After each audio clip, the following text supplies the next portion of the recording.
Welcome to the Put on Waivers Media Group, home of the Put on Raiders podcast and the Student Body Right podcast.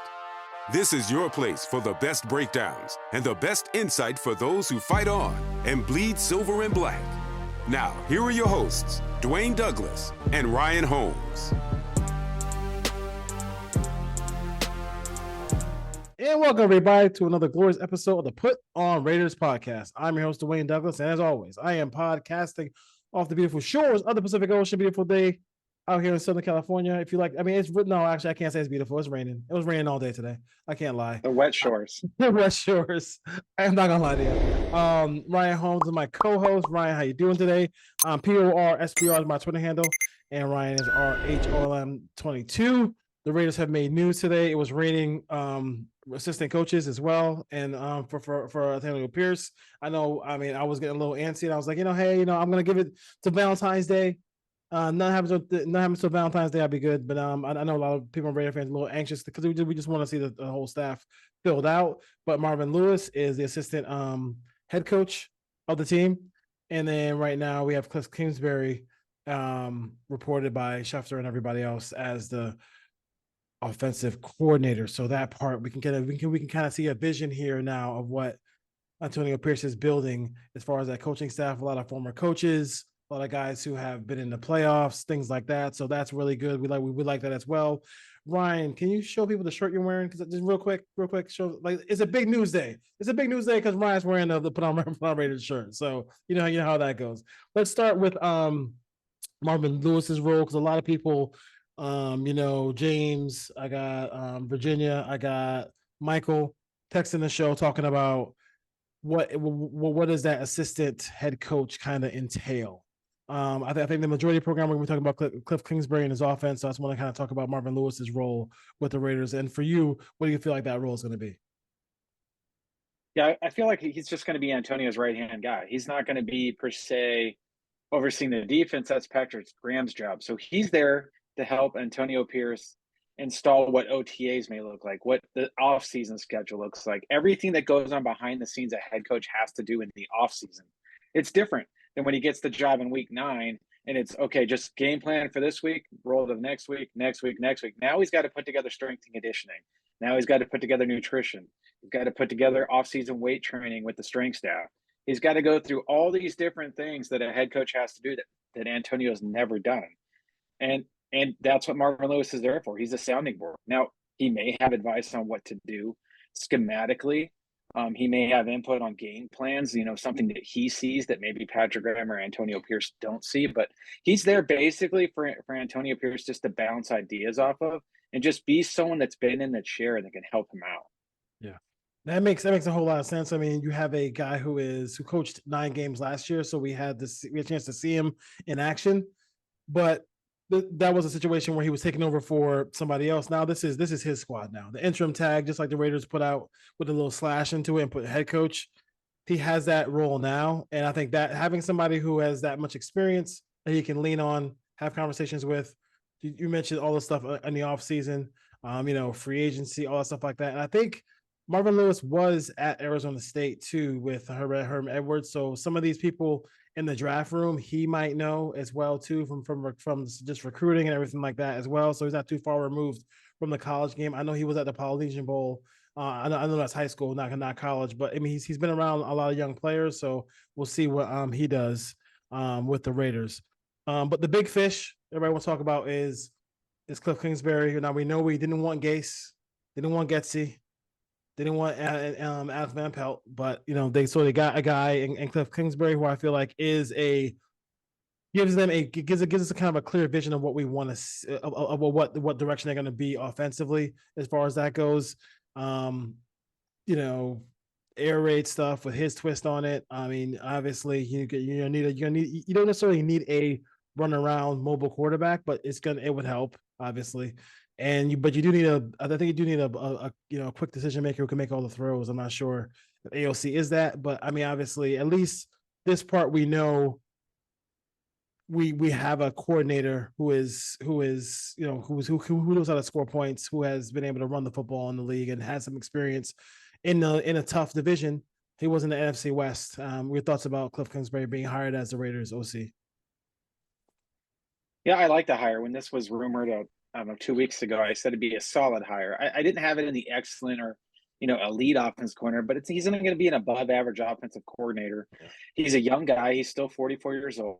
He was a former head coach. That's one of the criteria we talked about. Antonio surrounding himself with guys that have been head coaches. He can run the offense without needing a ton of input from Antonio Pierce. So Antonio can bounce around and do certain different things with different units on the team. He doesn't have to oversee the offense. He can just hand it off to Kliff.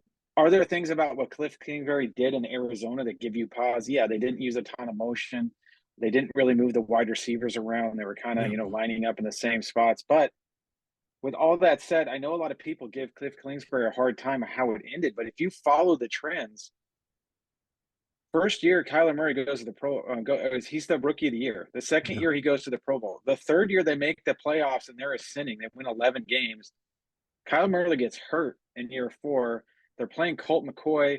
They don't win a ton of games. He's fired. So the offense was moving in the right direction until Kyler Murray got hurt. Now having a young mobile quarterback run around and have an ACL injury, that's going to happen from time to time. I don't think the league figured him out. And you see a lot of people say, well, the league figured him out. It didn't work anymore. I also don't think we're going to see the same offense that they ran in Arizona under Kliff Kingsbury in Las Vegas, because that doesn't fit really what Antonio Pierce was out to look for. We don't know what kind of offense Antonio Pierce and Kliff Kingsbury were talking about running. Kliff Kingsbury wasn't in the league last year. Yep. He was a consultant at USC. So is he taking things from Lincoln Riley? Is he taking things from Sean McVay? Is he taking things from, Kyle Shanahan? What's this offense going to look like? And how is he going to build this around the players that are on this roster? There's not enough speed on this roster right now to just go true air raid. And I don't envision them being a true air raid team. I think the first thing they have to do is fix the offensive line, because typically in these kind of offenses, if that's what he's going to run, they're not keeping extra guys in the block. The running backs are getting out. In Arizona, the running backs averaged 100 targets a year. The tight ends are getting used. I know there's this conspiracy theory or this rumor out there that the air raid doesn't use tight ends. I just looked up Zach Ertz's numbers, and in 21 games with the Cardinals, he had 150 targets. I can do math. They did use the tight end when they had one, and they used Larry Fitzgerald. They used DeAndre Hopkins. So the biggest thing to me is they're going to have to, Colton Miller, they're set on one side.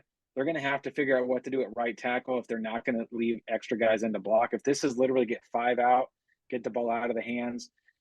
I don't see Justin Fields as a great fit in that style offense. Justin Fields holds the ball a long time, and he's not very accurate. And he's not a guy that's just going to get the ball out of his hands quickly and get the ball into playmakers. I went back and looked at the quarterbacks that Kliff Kingsbury's coached today after the announcement, and there's kind of a theme. Other than Patrick Mahomes, they're all like 6 foot, sub 6 foot, 6'1", like shorter quarterbacks, get the ball to their hands, a little bit of mobility. We're going back to the Case Keenum days at University of Houston, Johnny Manziel at Texas A&M. Then he goes to Texas Tech. You have Baker Mayfield, Davis Webb, who played in the NFL after he went to Cal. Patrick Mahomes is kind of the bigger guy of the group, and then Kyler Murray in Arizona. So if you just look at those kind of quarterbacks, that's probably what we're looking at here. And there is a quarterback in this draft that kind of fits that mold. That would be Caleb Williams. I don't know if the Raiders can get Caleb Williams without mortgaging the entire future. They may try. Jaden Daniels can move around a little bit. He's more in the Patrick Mahomes 6'3", 6'4" category versus these other guys that are 6-footers. But he has had success. Those guys are all a little bit different in their game. So he doesn't need one particular style of quarterback. I think the biggest thing is guys got to be able to move a little bit to where if it breaks down, he can get out of the pocket and make plays. You also need a guy that's pretty accurate that can get the ball out of his hands quickly and on time and give his receivers a chance to run with the ball after the catch. This is probably not good news for Josh Jacobs, in my opinion, because I don't see Josh Jacobs as a fit in this kind of offense. Yeah. Makes sense. I would say looking at the old rosters, people like what receivers like Rondell Moore on that roster. Kirsten Kirk had a hella you got a cup too. I see you. Oh yeah, Raiders Cup. Right? I can't see it anymore.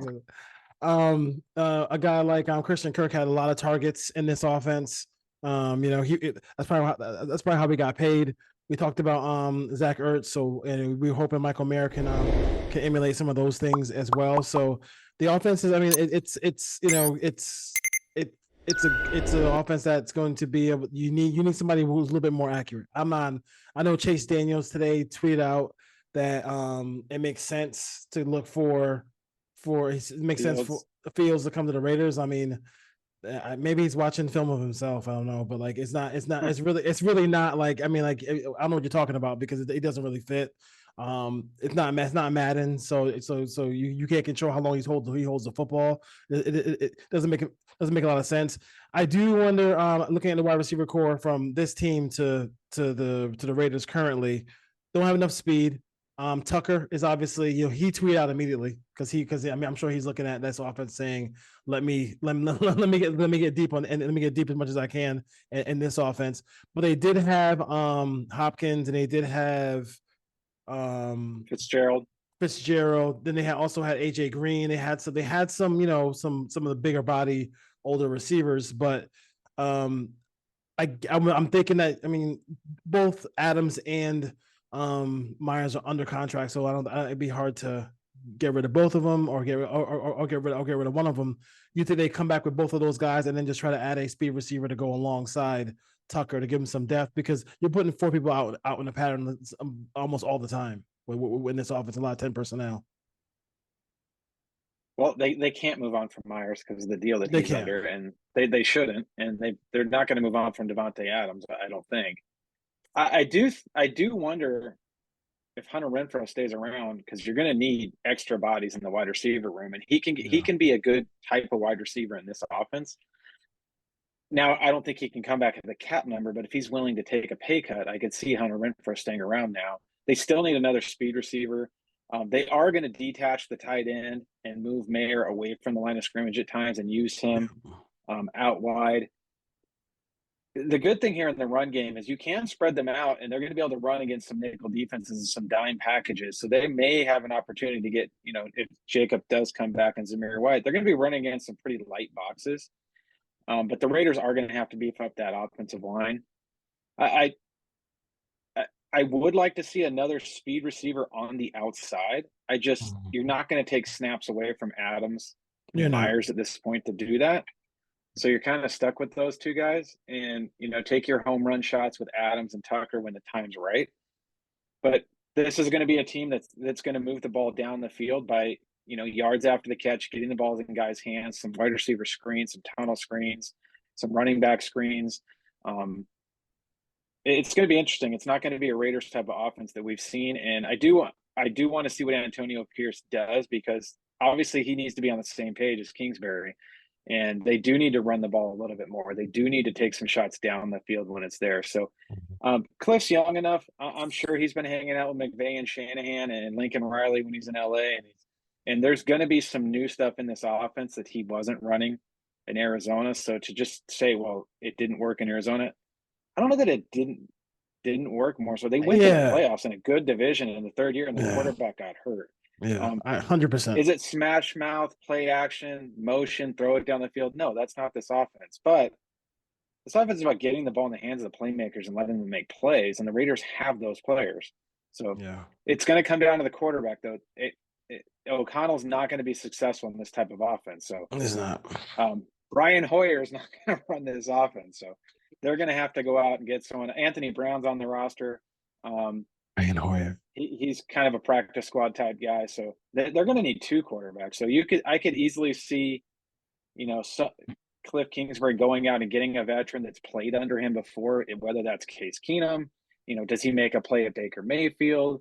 Does he bring in, just guys that he's familiar with that had in Arizona? Colt McCoy's hanging around. He could be this year's Brian Hoyer, just another guy in the offense that could help the rookie quarterback. But I'd have to think, and we heard Chip Kelly's name thrown around, if Antonio Pierce is going to the college ranks to get a coordinator or a guy that runs a college-style offense, he's telling us, essentially, I'm going with a rookie quarterback. I want a guy who can develop a quarterback and has been around these systems.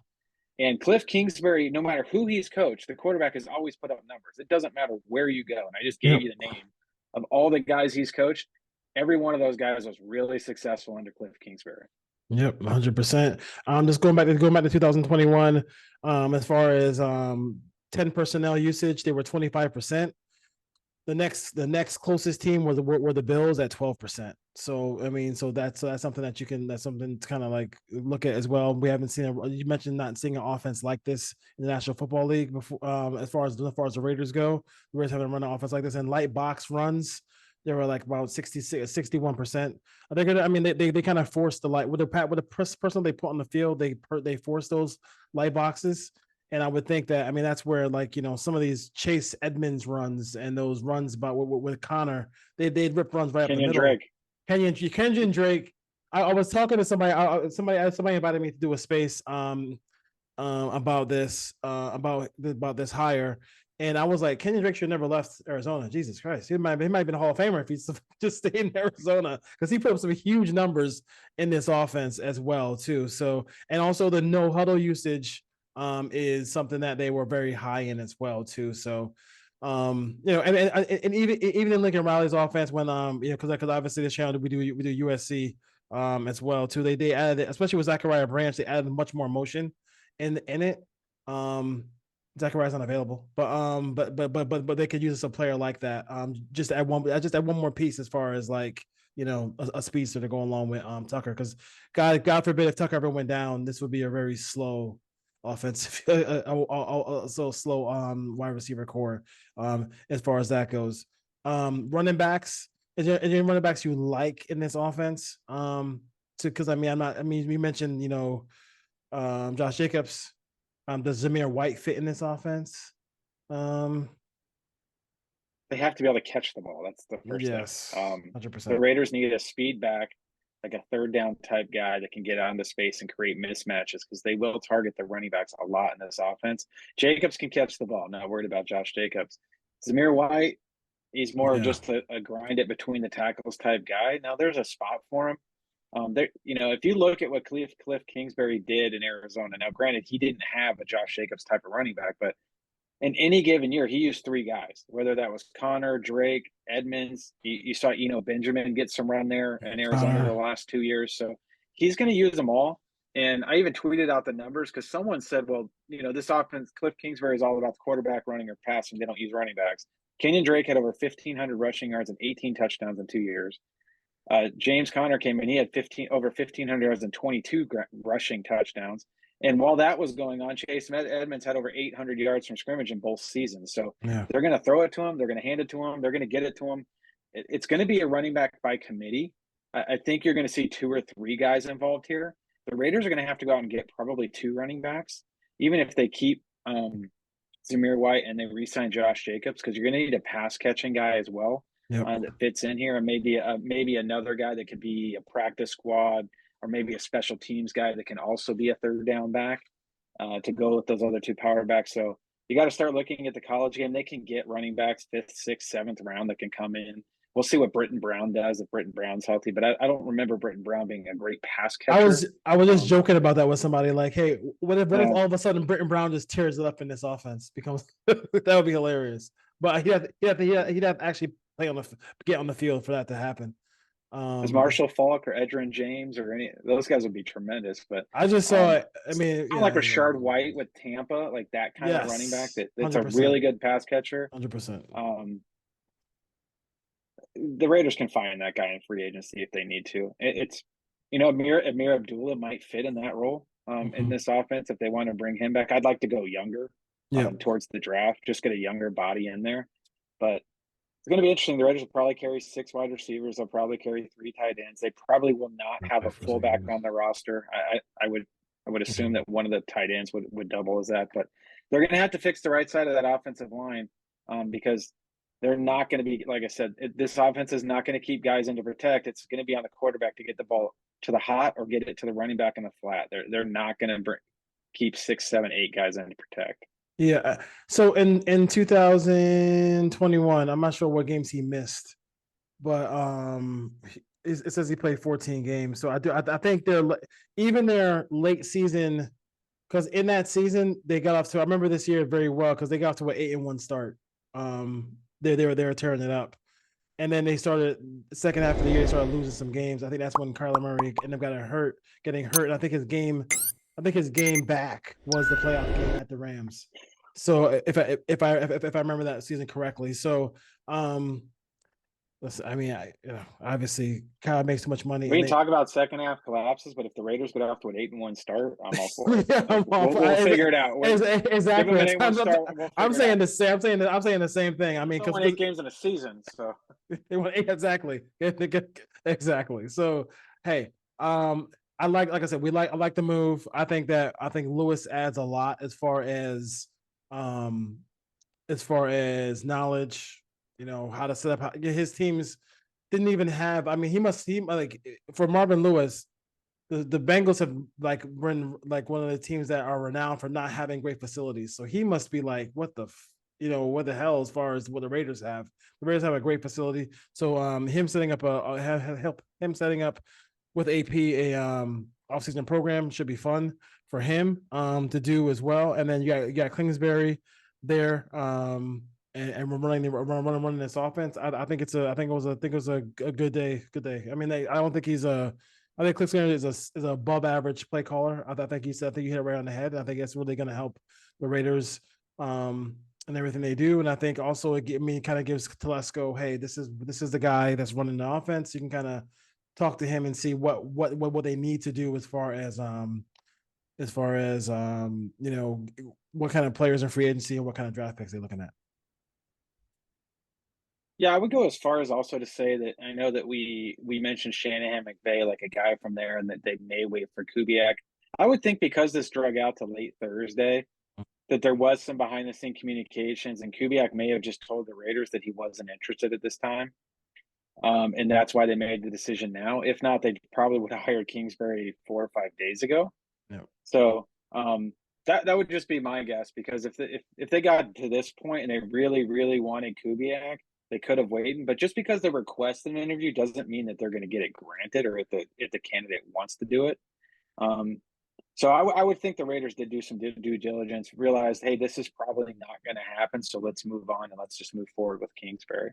Yeah, makes sense. So a lot of it's already in place. This round of, I just want to have a little conversation about the head coaching vacancies and the head coaching hires this time around. I think there was a theme there, and the theme was like, you're kind of a hard ass. Like, no, we're just they went with Tom Pelissero went on and on about this today on NFL Network. Like, teams were looking for guys who were more of the positive, uplifting kind of like guys. And that's where Vrabel I think Vrabel got burned out from interviews because he even, I think him and his people just said that they're going to take us a year off. I know people were talking about with Belichick in Atlanta, if they could just get the coach, they were like, okay, we could do the coach part of it, but then then you got to do, if you can't really do that with Belichick, you got to do everything with Belichick. Otherwise, you probably don't get him.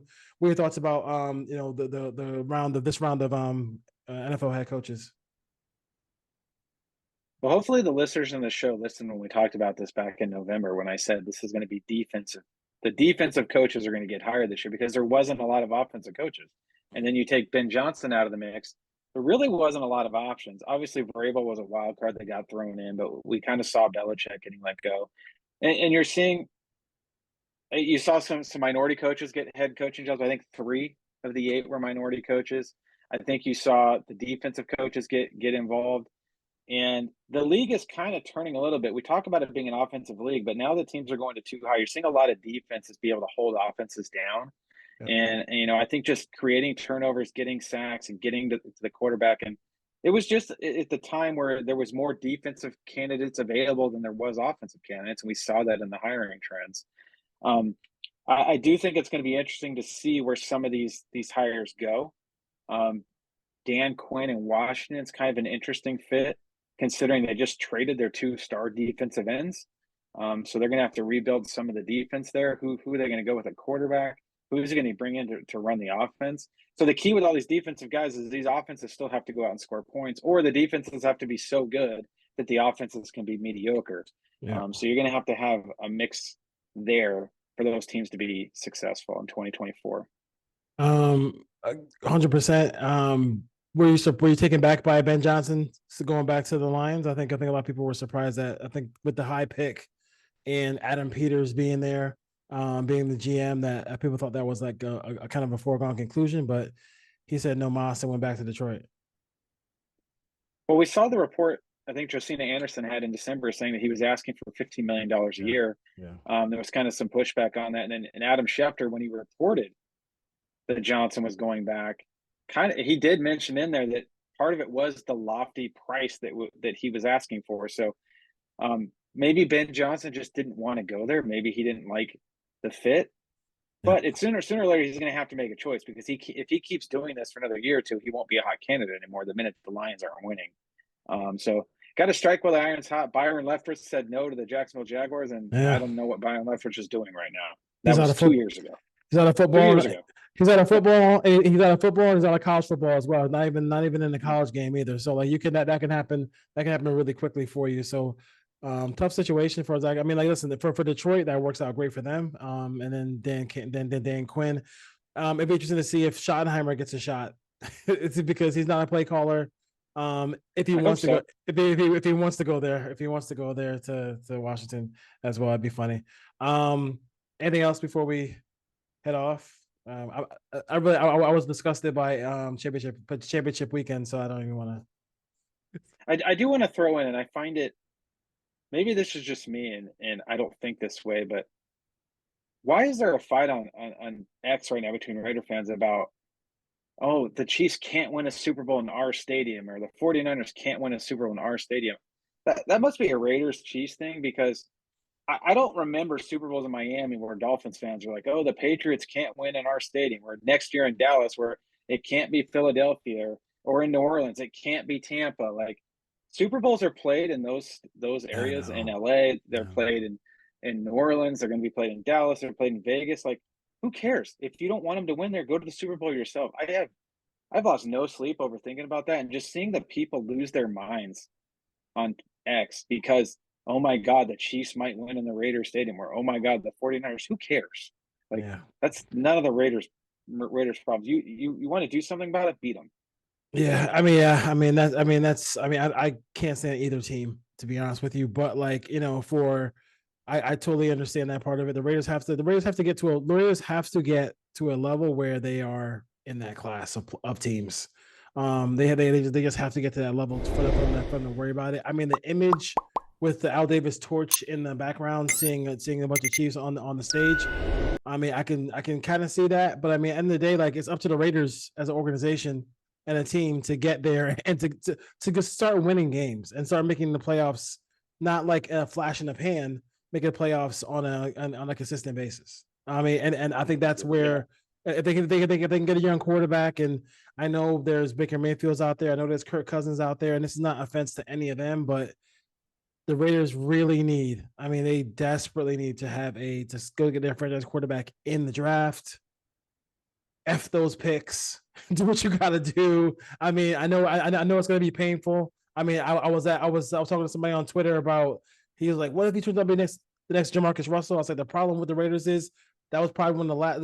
They do that. They draft quarterbacks too infrequently to really be worried about all that stuff. Like, they got to do it all the time. And look at the Packers. Look at some of these teams. They just draft quarterbacks all the time. If it doesn't work, you can always pivot.